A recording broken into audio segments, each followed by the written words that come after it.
Gabriel Almeida perguntou. Doutor Diego, estalar os dedos diariamente prejudica a sua funcionalidade a longo prazo? A princípio, não. Então, tem Por que o dedo estala, Diegão? Essa é uma Difícil essa pergunta. Essa é uma pergunta. A resposta científica nunca me convenceu. Eu não sei se te convenceu, né? Qual que é? A gente tem uma área da articulação que está colabada sem líquido sinovial. Ela tem um vácuo. Quando você força para estalar o dedo, você preenche rapidamente essa área e ao preenchê-la faz um barulho de um estalido. Então, eu o cleque preenchendo essa área de vácuo.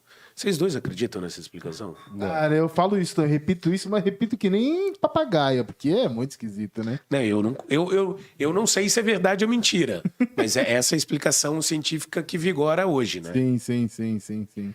Agora, não tem nenhum estudo científico sério que diga que prejudica, mas também não tem nenhum estudo científico a longo prazo que garanta que não prejudica, então... Não se sabe. A princípio não prejudica, mas... mas assim, eu nunca vi nenhuma doença causada. Estalei o dedo demais. Não sei, não tem mais artrose na mão? A princípio não. A artrose da mão é muito prevalente? É. Como é que é? Principalmente em mulheres, a articulação do corpo, onde a artrose é mais prevalente, é na interfalângica distal.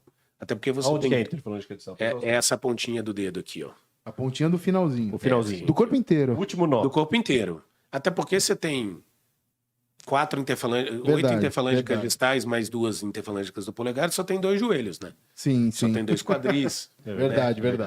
E a princípio é mais prevalente do que a coluna. Então, essa é a artrose mais comum do corpo. E a segunda artrose mais comum da mão é essa da base do polegar. Cara, não é a Chama primeira artrose, não. Eu achava que era a primeira. A mais comum é a interfalângica distal. A interfalângica distal, né? E daí tem um componente genético muito importante e muito mais comum nas mulheres do que nos homens. Né? Cara, fala um pouco dessa. Essa daí vem paciente direto, né? Aquela dor aqui, assim, né? O paciente fala, pô, qual que é o componente genético? A gente, engraçado, né? O gene não está mapeado. Mas tem uma história familiar geralmente importante, né? No joelho? Então, principalmente quando o homem tem artrose da interfalange, uma artrose avançada, assim, o genético parece ser muito importante. Entendi. No joelho a gente tem 16 locos genéticos mapeados relacionados à artrose, tá? Mas eles são relacionados de modo fraco.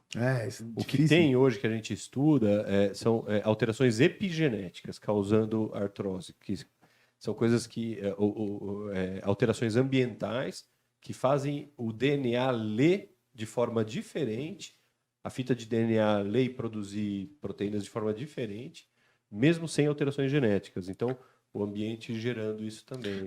Com certeza isso vai ser... É bem legal.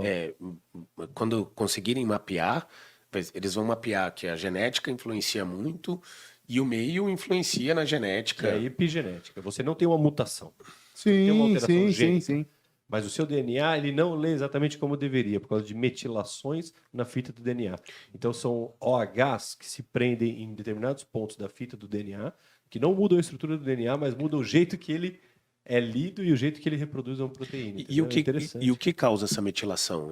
São alterações ambientais, aparentemente. Mas é tipo tabaco, álcool, droga... Temperatura, frio, calor. É interessante, cara. Então, Ou seja, é multifatorial. Não, cara, é multifatorial, mas assim, talvez a gente sempre achou, né? O que o Diego falou, que a coisa familiar é importante. Tudo. No joelho a gente acha a mesma coisa. A gente tem mais genes detectados para artrose de quadril do que de joelho, por exemplo. Só que a epigenética, que é esse ramo que estuda mudanças de leitura de DNA sem mudanças de DNA, tem ganhado muita força. Então talvez não seja só... Talvez assim a gente seja mais... familiarmente, a gente seja mais suscetível a alguma alteração epigenética. Não, mas certeza. Então eu vou aproveitar esse gancho que ele falou do quadril e do joelho para uma coisa interessante das mãos, né? A gente tem várias medicações disponíveis no mercado para artrose. Né?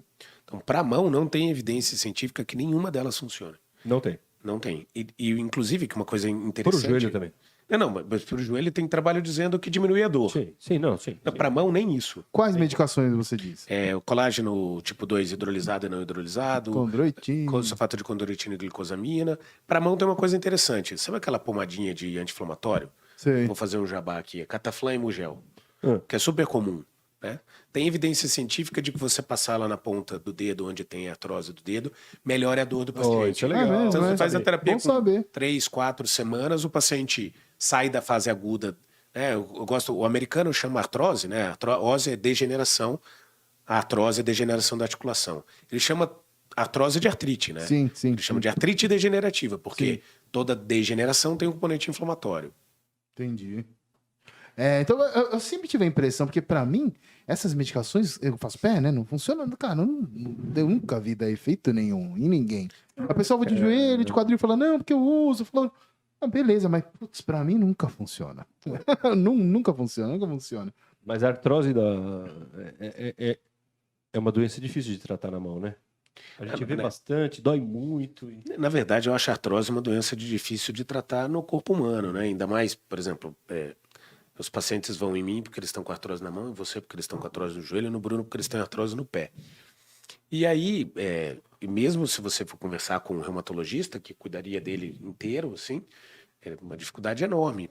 E cada hora dói mais num lugar, né? Então, a hora fala, poxa, conseguimos fazer um fortalecimento no joelho, melhorou a dor no joelho, agora a dor no quadril está insuportável.